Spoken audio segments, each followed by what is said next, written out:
bien, on se retrouve aujourd'hui pour la préparation CAP. Le dernier vêtement, hein, c'est le short Gillian.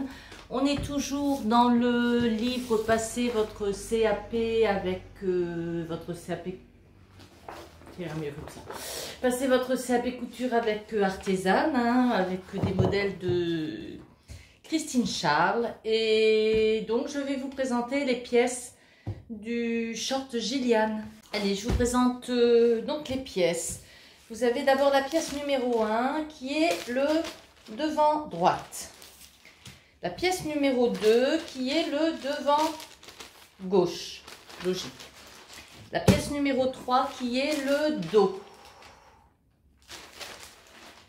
La pièce numéro 4, on part dans les ceintures. Alors la pièce numéro 4, c'est la ceinture bas. Pièce numéro 5, c'est la ceinture, je vous montre dans le bon sens, hein, ceinture haut et dessous. Ça va encore être compliqué cette affaire. La pièce numéro 6 qui est le soupon, puisqu'il y a braguette. La pièce numéro 7 qui est l'enforme de poche italienne. Alors cette enforme de poche italienne va être thermocollée, donc je la laisse pour la pièce numéro 15. La pièce numéro 8 qui est la propreté de poche. La pièce numéro 9 qui est la propreté de poche passepoilée. Il y a beaucoup de poches hein, sur ce short, poche passepoilée que j'ai décidé de faire avec rabat. Poche italienne sur le devant. Alors là, on a pour les poches passepoilées, la pièce numéro 10, c'est le passepoil. Le fond de poche dessous pour la poche italienne, c'est la pièce numéro 11. La pièce numéro 12, le fond de poche italienne dessus.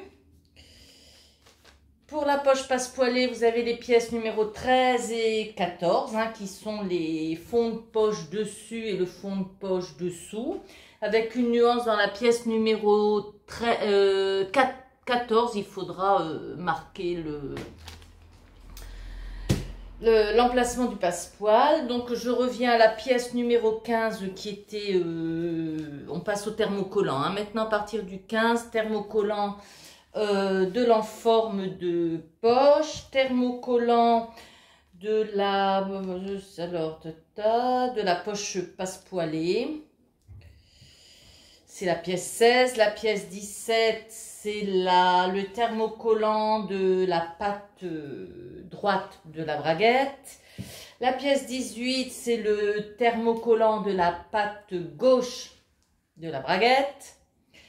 Et la dernière pièce, la 19, c'est le thermocollant de la ceinture dessous. J'ai rajouté moi le rabat de poche puisque c'est ce que je vais mettre, histoire de m'exercer. Donc qu'il faudra couper 6 fois. 2 fois dans la doublure, 2 fois dans le tissu et 2 fois dans le thermo. Donc voilà, c'est un short. Pour ce short, j'ai déjà coupé. Hein. Pour ce short, j'ai choisi un tissu pas très joli, mais tant pis, c'est ce que j'avais. C'est un short que je ne vais pas porter. Moi, je ne porte pas de short. Ce tissu-là, je ne suis pas sûre que mes filles ou mes belles-filles aiment bien. On verra bien. En tout cas, j'ai coupé ça en taille 42. On verra quand il sera fait, à qui il plaira, à qui il ira. Et ben voilà, j'ai thermocollé ce qu'il fallait thermocoller, tout a été coupé. J'ai thermocollé les pièces qu'il fallait thermocoller. J'ai surfilé aussi selon le plan de surfil qui est indiqué sur le bouquin. Donc on va pouvoir passer à l'étape 3 qui est de plaquer la propreté poche italienne avec le fond de poche italienne dessous. Voilà les étapes qui sont faites. J'ai plaqué, hein. Bon, plaqué ça veut dire que j'ai piqué dessus. Donc voilà, c'est plaqué. Et pour le dessus, oui, la poche italienne dessus, ben, j'ai tout simplement cousu l'enforme endroit contre endroit et puis j'ai repassé vers la poche. Donc voilà, mes poches italiennes sont faites. Il n'y a plus qu'à les mettre de côté avant, en attendant de les mettre sur le short. Maintenant, ce qu'il faut faire, c'est repasser, c'est fait. Étape 6, pré-piquer les plis devant, droite et gauche. Voilà qui est fait. Donc, la machine, elle fait du bruit, hein, mais bon, je ne peux pas l'éteindre à chaque fois, ça vous vous rendez bien compte. Hein. Donc, je vais essayer de parler fort. Donc, voilà qui est fait. Les plis sont... Bon, avec la piqueuse, je vais toujours plus loin que ce qu'il faut. C'est comme ça. Et ensuite, il faut assembler les enformes des poches italiennes sur les devants, endroit contre endroit. Donc voilà, je vais faire cette petite piqûre et je reviens vers vous après. Donc voilà, c'est cousu et il faut repasser, bien replier et faire une surpiqûre juste là à l'emmanchure de à l'embouchure comme un fleuve, à l'embouchure de la poche. Et puis ben après il faudra sans doute non c'est l'autre, voilà, il faudra sans doute coudre comme ça les poches l'une sur l'autre et on aura sur l'endroit tout ce qu'il faut. Allez, alors on est là, assembler le bord arrondi des fonds de poche italienne, surjeter les assemblages précédents, j'en suis là, c'est bon, c'est fait. Maintenant, pré-piquer la taille et le côté de la poche italienne devant. Donc voilà, il va falloir faire une petite piqûre là en haut et le côté aussi. Et sur le côté pour maintenir la poche bien fermée. Allez, je fais ça. Donc droite et gauche, de cran à cran, oui, ils sont. La poche doit légèrement bomber. Bon, bah ça c'est bon à savoir. Moi j'aurais tiré dessus, mais bon, je vais tâcher de faire de mon mieux.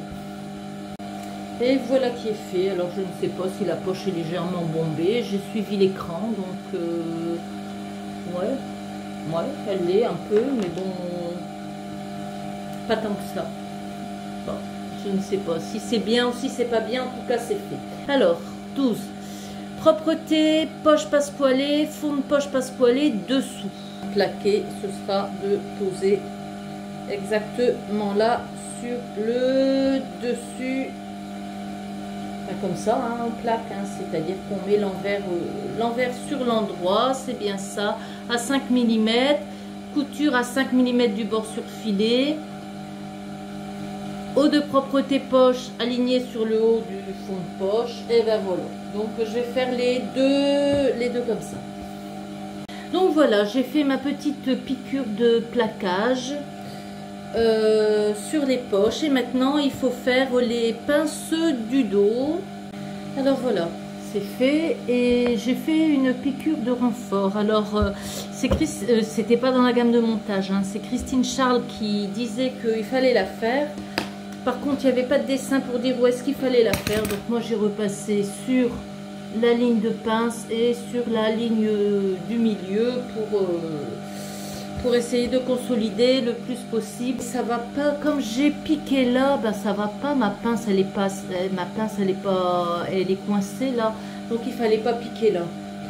Il fallait seulement piquer le long de la pince, je crois. Bon, ben je vais enlever cette piqûre que j'ai faite ici, bien repasser mes pinces sur les côtés et puis ça devrait s'arranger. Et voilà, ben j'ai bâti parce que je ne vais pas, je piquerai demain, ça y est, j'ai éteint la machine, vous entendez comme c'est plus silencieux.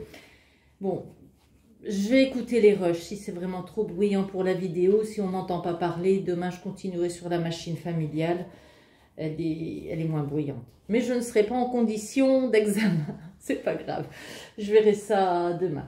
En tout cas, voilà, c'est bâti, je piquerai ça demain, je vous dis bye bye, bonne soirée à vous, allez, à demain. Nous sommes donc le lendemain, coucou, bonjour.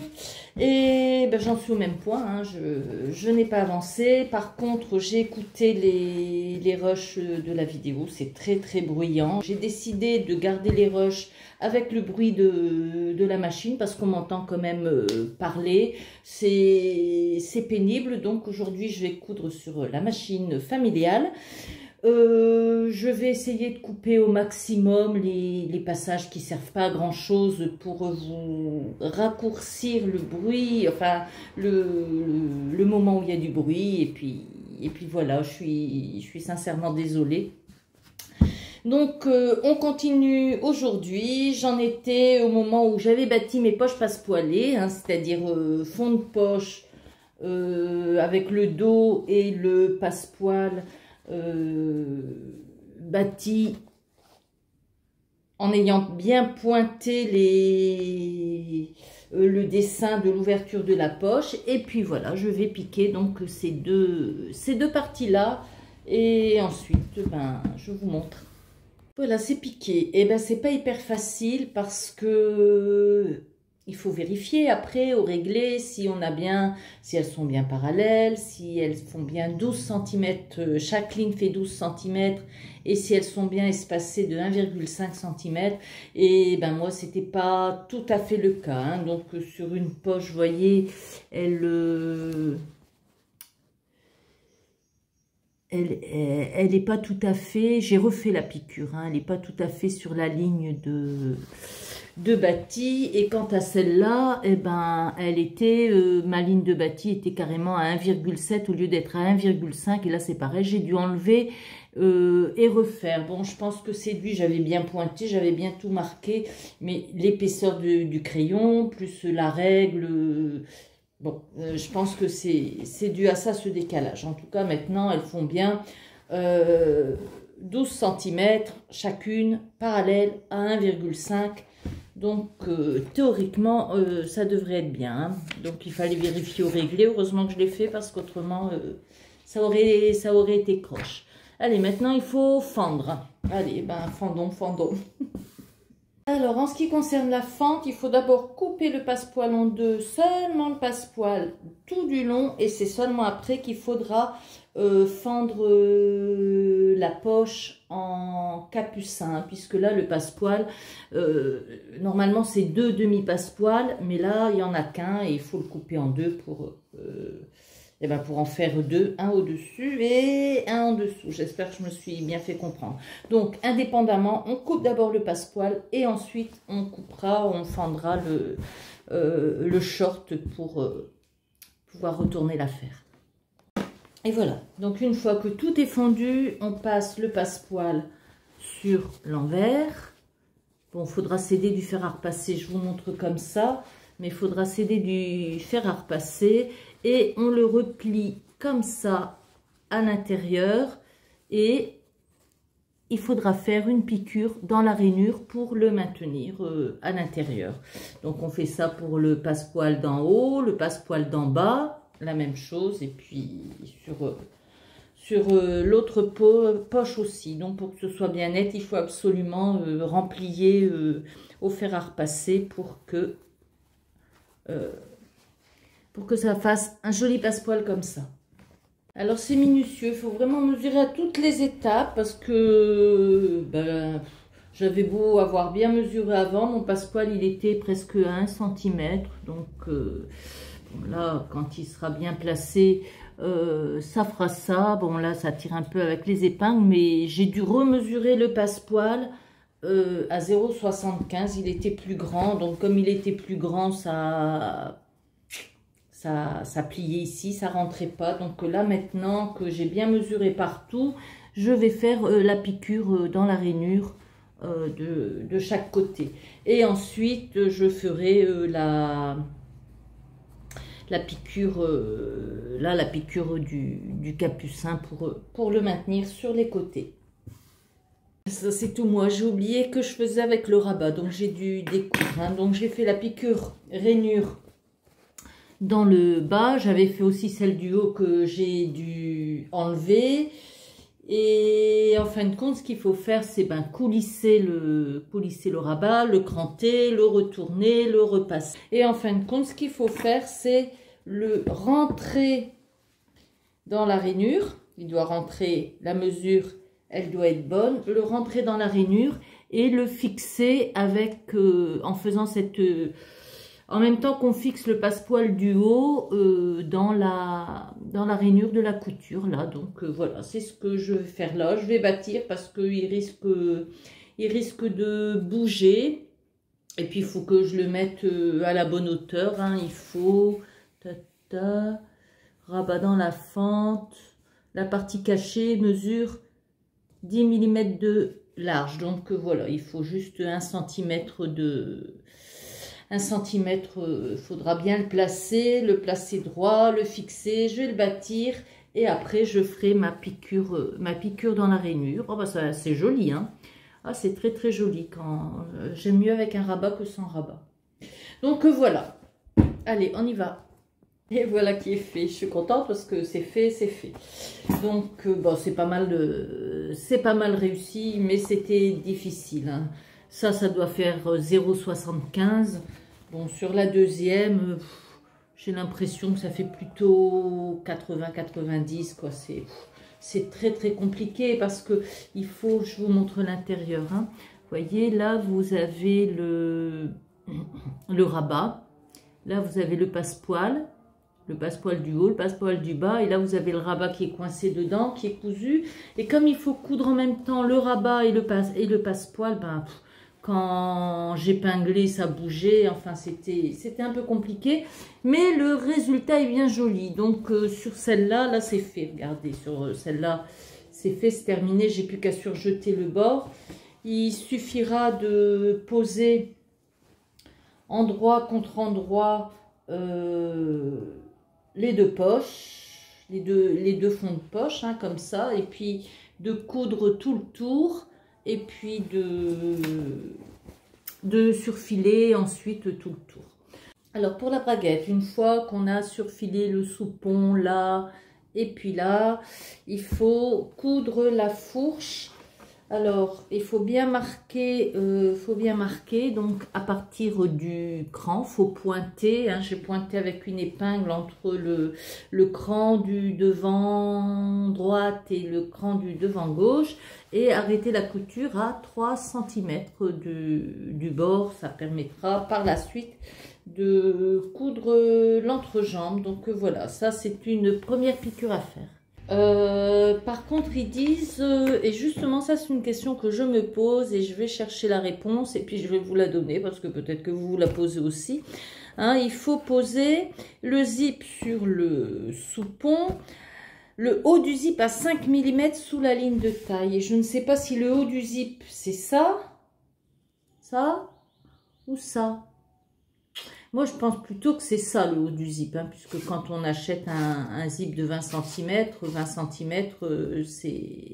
c'est ça qui fait 20 cm, c'est pas l'ensemble. Hein. Donc, je vais aller me renseigner, et puis je pense que je vais mettre ce zip de 20 cm, et puis que je vais le couper à 15. Je vais remonter le petit zigouigoui là en métal à 15 et puis je vais couper en dessous, c'est pas très grave, il vaut mieux trop grand que trop petit. Donc voilà, j'ai bâti la fermeture, donc il faut plaquer le zip pantalon sur le soupon. Heureusement qu'il y avait les explications de Christine Charles et le dessin de Christine Charles pour bien expliquer dans quel sens il fallait le mettre, parce que autrement j'avais pas compris dans quel sens. C'est le souci des gammes de montage industriel, il n'y a pas vraiment de... J'ai pas compris dans quel sens il fallait mettre. Bon, tant pis. Donc, je vais piquer ça et ensuite, je vais remplier au fer sur les devants. Où sont les devants? Ils sont là. Je vais remplier les pattes de... Les pattes. Voilà. Hein, voilà. Il faudra rentrer tout ça. Rentrer la patte et la patte là au fer à repasser. Ensuite, il faudra, on verra quand on y sera. Bon, ensuite, d'après ce que j'ai compris, on place sous le devant gauche, c'est-à-dire le petit repli, la braguette et le soupon, et on coud là au bord de la fermeture. Je pense que je ne me suis pas trompée. On verra par la suite. Voilà, ça donne ça. Donc après, il faut bâtir le milieu du devant droite sur le milieu du devant gauche pour que le milieu devant il continue jusqu'en haut. Donc faire ça zip fermé, les lignes de taille droite et gauche doivent être alignées. Pour la suite, il m'a fallu un certain temps pour comprendre la section, parce qu'il faut bien placer le truc devant soi avec le haut en face de soi.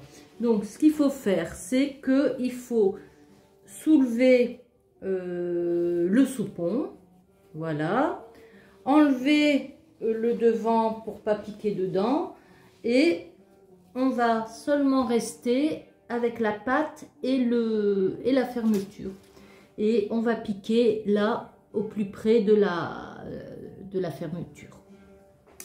Et puis voilà, et puis ça devrait le faire. Je vais toujours essayer comme ça, et puis bon, d'après ce que je comprends et d'après les explications, c'est ça. Après, il suffira de surpiquer, surpiquer là. Ça devrait marcher. Et voilà qui est fait.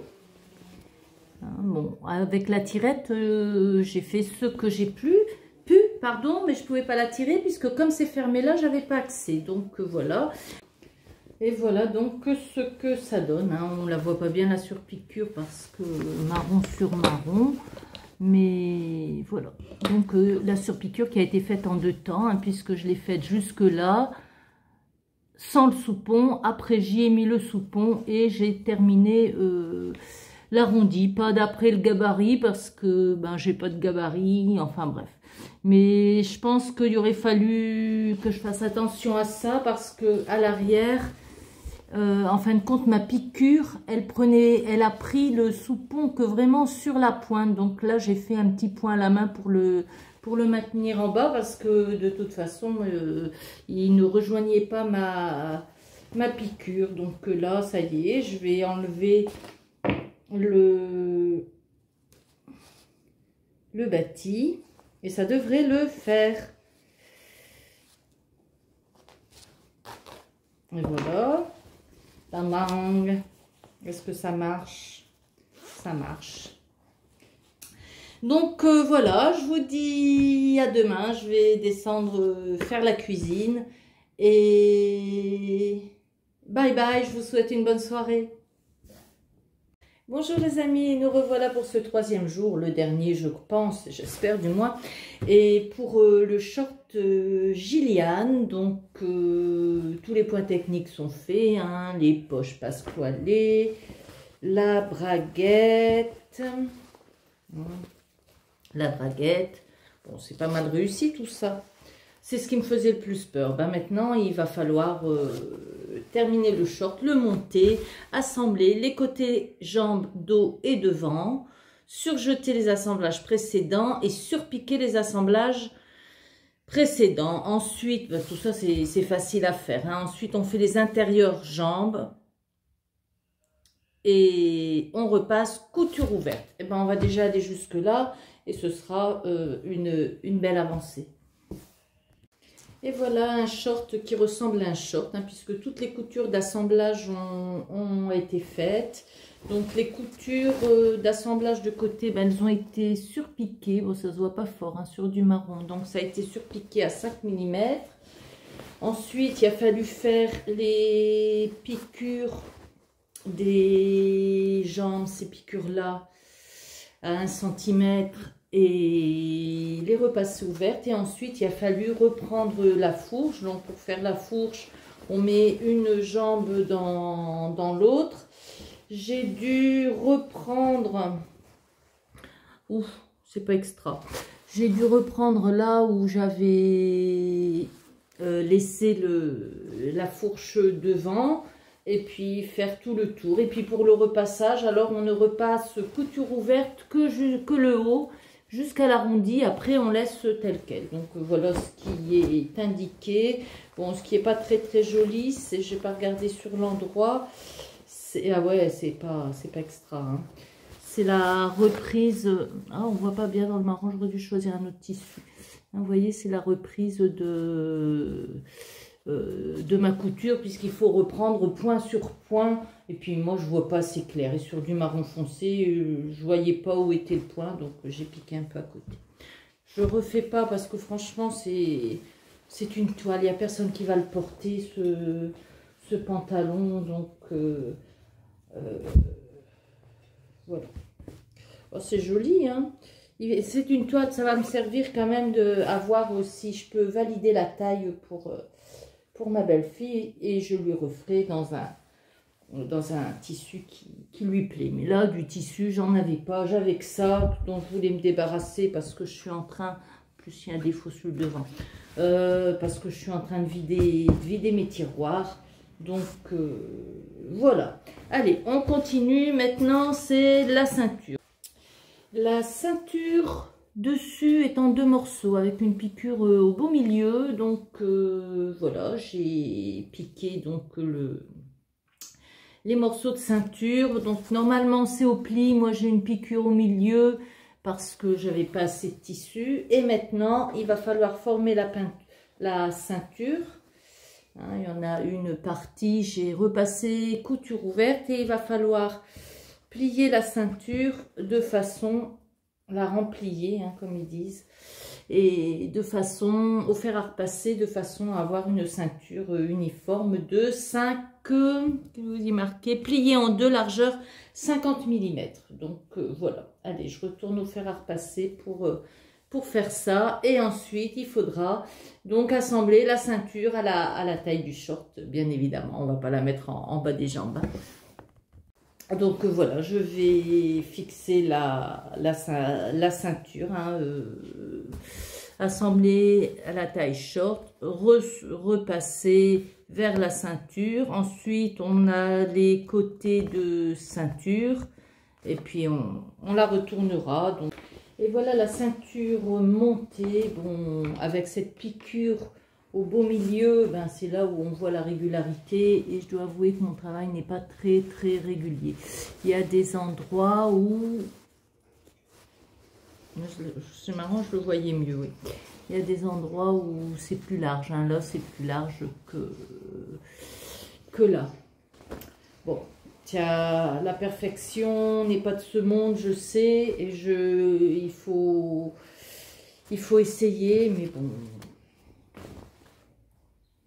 J'ai fait de mon mieux, c'est pas parfait, ça vaudra des points moins le jour du CAP, c'est sûr, mais bon, comme j'ai bien réussi mes poches passe-poilées, ma braguette, ça compensera. Ça compensera. Donc maintenant, ce que je dois faire, je dois retourner ma ceinture, voilà, et piquer, piquer là, à l'aplomb de la braguette. Mais seulement, il faut, alors il est bien expliqué qu'il faut laisser les marges de couture, tout ça, libre sans doute pour dégarnir, enfin oui, pour dégarnir et ne pas avoir trop d'épaisseur. Hein. Donc voilà, je vais piquer là, à l'aplomb de la braguette, tic, tic, tic, tic, tout droit. Et après, je retournerai. Non, non, non, non, il faut d'abord dégarnir avant de retourner. Allez, on y va. Maintenant qu'il faut retourner, en fin de compte, il ne faut pas remplier pour éviter les épaisseurs.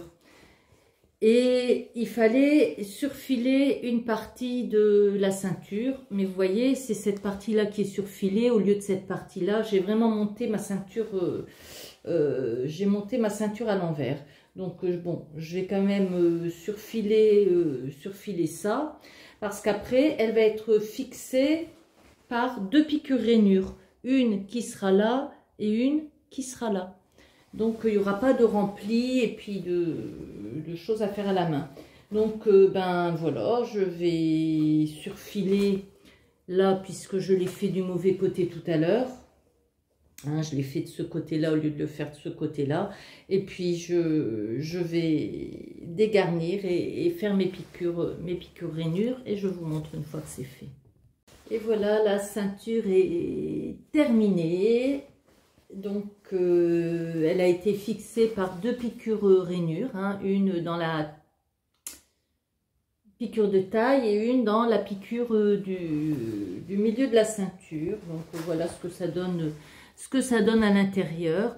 Bon, je trouve que avec cette finition là, c'est plus facile à faire qu'un rempli, hein. Avec cette finition là, c'est joli quand le bord, au lieu d'être surfilé, égancé. Là, c'est pas le cas, mais c'est pas grave, mais ce serait joli. Et bien, il reste plus que l'ourlet à faire, et puis je vous le montre, terminé. Bon, à part les défauts dans la ceinture, hein, parce que elle est censée faire 2 cm là, 2 cm là, 4 sur l'ensemble. Bon, ben, vous voyez que là, cette partie-là empiète un peu sur celle-là, c'est pas régulier. J'ai pas réussi. Bon, si j'avais eu du tissu, j'aurais peut-être, avec ma ceinture montée à l'envers, si j'avais eu du tissu, j'aurais refait. Mais bon, là, c'est une toile qui ne sera pas portée, qui va juste servir à essayer les tailles. Bon, bah, c'est tout, quoi. C'est tout. Mais je reconnais mes défauts. Et là, franchement, moi qui pensais avoir plus de défauts sur les poches passepoil et la braguette, qui étaient les points techniques difficiles, ben, c'est sur la ceinture. J'ai monté des dizaines de ceintures. Et ben, c'est sur la ceinture que je me suis plantée. C'est pas grave. Allez, je fais l'ourlet et je vous montre le short fini. Et nous voilà arrivés à la conclusion de ce vlog couture, préparation du CAP pour le dernier modèle, le short Gillian, qui est là terminé. Donc voici le devant, voici le dos. Ben, pour une fois, vous ne le verrez pas porter, puisque moi je porte pas de short et en plus il est trop petit pour moi. Comment je veux dire, c'est un tissu, c'est du plastique, hein, cette affaire. Puis en plus, il a un défaut là sur le devant. C'est vraiment une toile pour valider la taille. Je l'ai fait donc en 42. Ben voilà, donc des points techniques, hein, surtout. La braguette, les poches passepoilées avec rabat. Je pense que rien qu'avec la gamme de montage, les poches passepoilées avec rabat, je pourrais les refaire. Si pour la braguette, je n'avais pas eu les explications de Christine Charles et les dessins supplémentaires qu'elle a mis dans le livre, j'aurais eu beaucoup de mal à la faire. Donc là, je vais réviser. Au mois de mai, je vais faire des pièces d'études et je vais refaire une braguette comme c'est là, sans regarder les dessins supplémentaires, pour savoir si je sais refaire. Et puis, je vais transcrire avec mes mots. Comme ça, ce sera plus facile pour moi de refaire. Et ben voilà, donc je close cette vidéo. Je pense coudre avec vous les pièces d'études du mois de mai. Hein, pourquoi pas, ça, un petit peu de technique, ça ne me fera pas de mal. Et puis bon, ben, puisque j'ai partagé avec vous toute ma préparation au CAP, ben, je vais la partager jusqu'au bout. Et ben, je vous dis donc à la prochaine et bye bye.